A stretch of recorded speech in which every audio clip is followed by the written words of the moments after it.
لله وكفى وسلام على عباده الذين اصطفى أما بعد فأعوذ بالله من الشيطان الرجيم بسم الله الرحمن الرحيم وجاهدوا في سبيل الله حق جهاده هو اجتباكم وما جعل عليكم في الدين من حرج. عزیزان محترم، عزیز طلبہ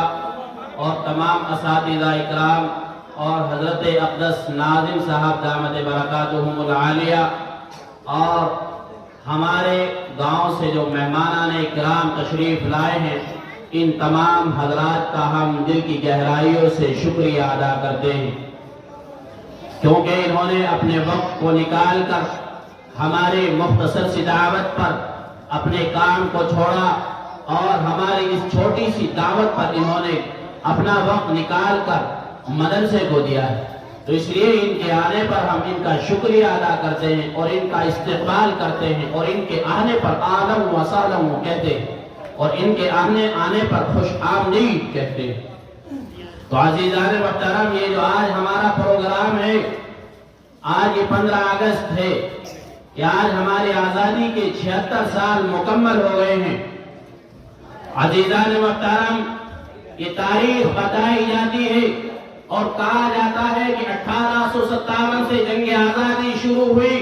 اور یہ کہہ کر ہمارے اکابرین، ہمارے علماء اور ہمارے اکابرین کی تاریخ کو گرد آلود کیا جاتا ہے اور یہ مفروضہ ایک بنایا جاتا ہے اور کہہ دیا جاتا ہے اور بتایا جاتا ہے کہ یہ تاریخ 1857 سے شروع ہوئی ہے. یہ سراسر غلط ہے. یہ تاریخ اس وقت 1757 سے سراج الدولہ کے زمانے سے شروع ہو گئی تھی کہ جس وقت اس انگریز نے ہمارے اس ملک میں اس زمین کو ناپاک کرنے کی کوشش کی، تو اس وقت سب سے پہلے ان کے قدم رکھتے ہوئے کو سراج الدولہ نے بھانپ لیا تھا اور 1757 میں وہ ان کے مقابل کھڑے ہو گئے تھے اور کھڑے ہو کر یہ تیاری شروع کر دی تھی کہ ہم اپنے ملک کو ناپاک ہونے نہیں دیں گے اور اگر ناپاک ہوتا ہے تو اس کو بچانے کی کوشش کریں گے.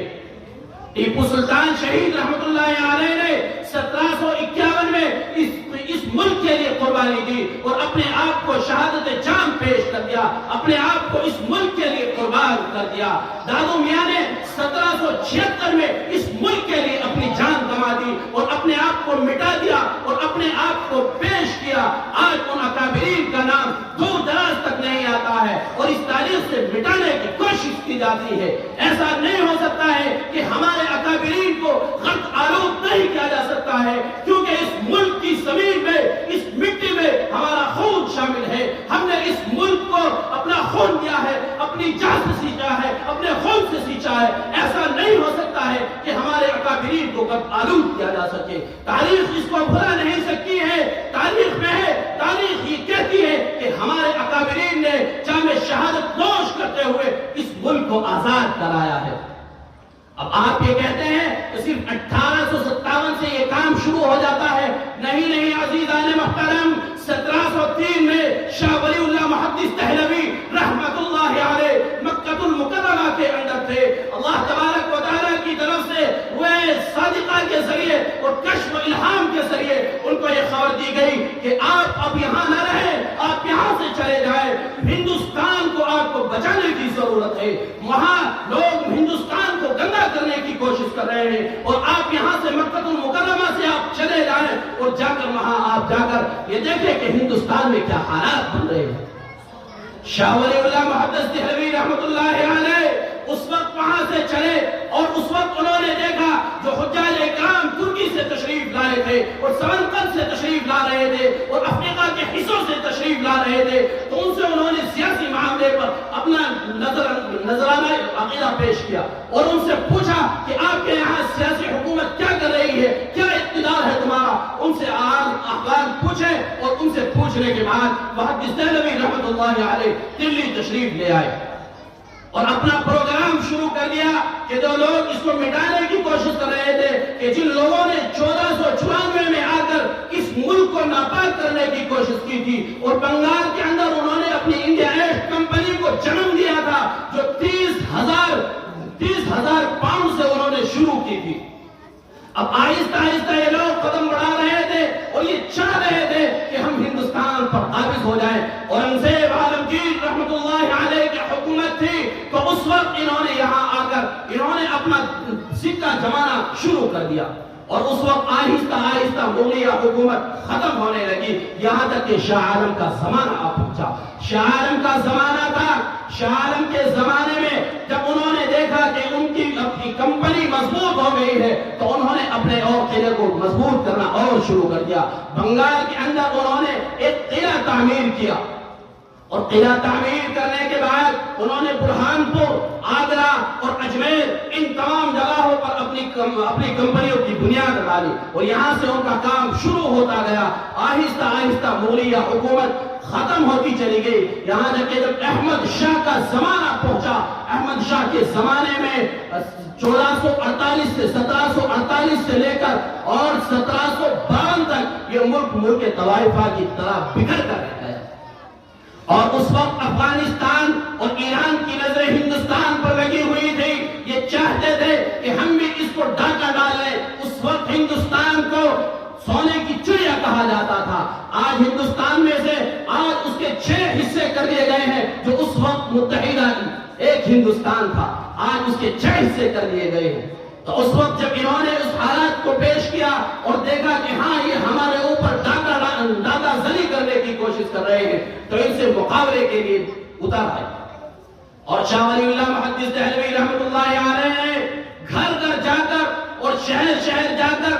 گلی گلی جا کر، کوچے کوچے جا کر لوگوں کی منتیں کی، اور ان سے کہا کہ یہ ملک اب برباد ہونے والا ہے، یہ ملک بربادی کے دہانے پر ہے، آپ لوگ ہمارا ساتھ دیں کہ ہم ان انگریزوں سے مقابلہ کر سکیں۔ تو لوگ اس پر تیار ہوئے اور بہت سے علماء کی جماعت بنا دی گئی، تو انہوں نے بھی ایسا ہی کیا کہ لکھنؤ کے اندر پڑاؤ ڈالا، ایسے ہی آپ کے الہ آباد کے علاقے میں پڑاؤ ڈالا گیا، اور پنجاب کے علاقے میں پڑاؤ ڈالا گیا۔ اپنی یہ کام اور اپنی کوششوں میں مسلسل جدوجہد کرتے رہے اور لگے رہے، اور اپنی کوششیں کرتے کرتے کرتے یہاں تک کہ 1765 آپ پہنچا، اور 1765 میں شاہ ولی اللہ محدث دہلوی رحمت اللہ علیہ کا انتقال ہو گیا۔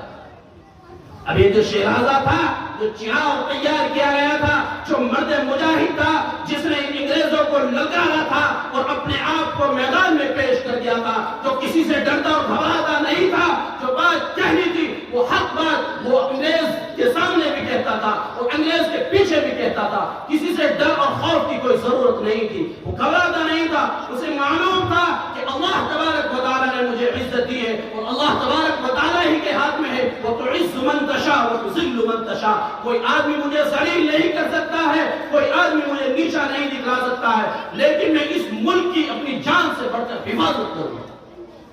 اس کے بعد جب حضرت کا انتقال ہو گیا، شاہ ولی اللہ محدث دہلوی رحمت اللہ علیہ کے کام کو آگے بڑھانے والا کوئی نہ تھا، لیکن شاہ عبدالعزیز رحمت اللہ علیہ کی عمر صرف 17 برس کی تھی، اور اس وقت انہوں نے علماء کے پاس جا کر 17 برس کی عمر میں اپنے آپ کو پیش کر دیا اور کہا کہ میں اپنے والد کے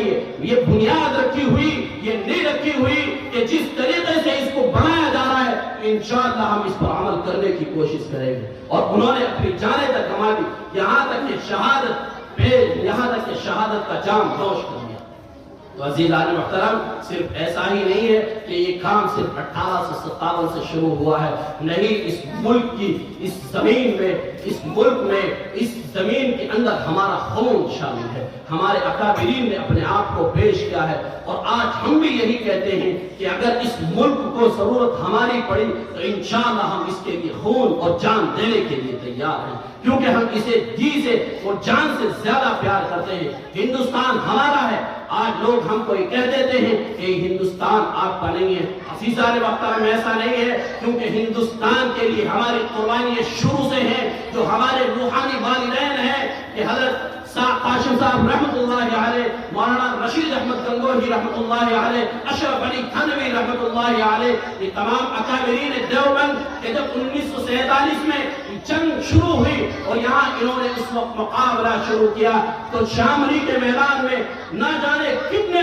لوگوں نے جام شہادت نوش کیا تھا، اور اس وقت کی تاریخ میں لکھا ہے کہ دلی کے چاندنی چوک سے لے کر اور بالا کوٹ کی پہاڑی تک جو آج پاکستان کے اندر ہے، نہ جانے کوئی طرف ایسا نہیں تھا جس پر کسی عالم کی گردن لٹکی ہوئی نہیں تھی۔ ہم نے اس ملک کے لیے قربانی دی ہے، اپنی جانوں کو پیش کیا ہے، ہم نے اس ملک سے کبھی غداری نہیں کی ہے۔ ہم امیر جعفر نہیں ہیں کہ سراج الدولہ کا جو وزیر تھا اس نے اس کے ساتھ غداری کی، ایسا نہیں ہے۔ اور پھر اس کا داماد میر قاسم تھا کہ اس نے بھی غداری کی۔ خدا کی قسم، اگر یہ لوگ، اگر یہ ایمان والے، یہ مسلمان اگر ایمان والے کے ساتھ غداری نہ کرتے تو ہندوستان جیسا تھا ویسا ہی برقرار رہتا، کیونکہ ہمیشہ اگر کسی کو نقصان پہنچا ہے تو وہ قریبی آدمی سے پہنچا ہے، اگر تکلیف پہنچی ہے تو وہ قریبی آدمی سے پہنچی ہے، جسے اس بھید کا پتہ ہوتا ہے اور جسے پتہ ہوتا ہے کہ اس کا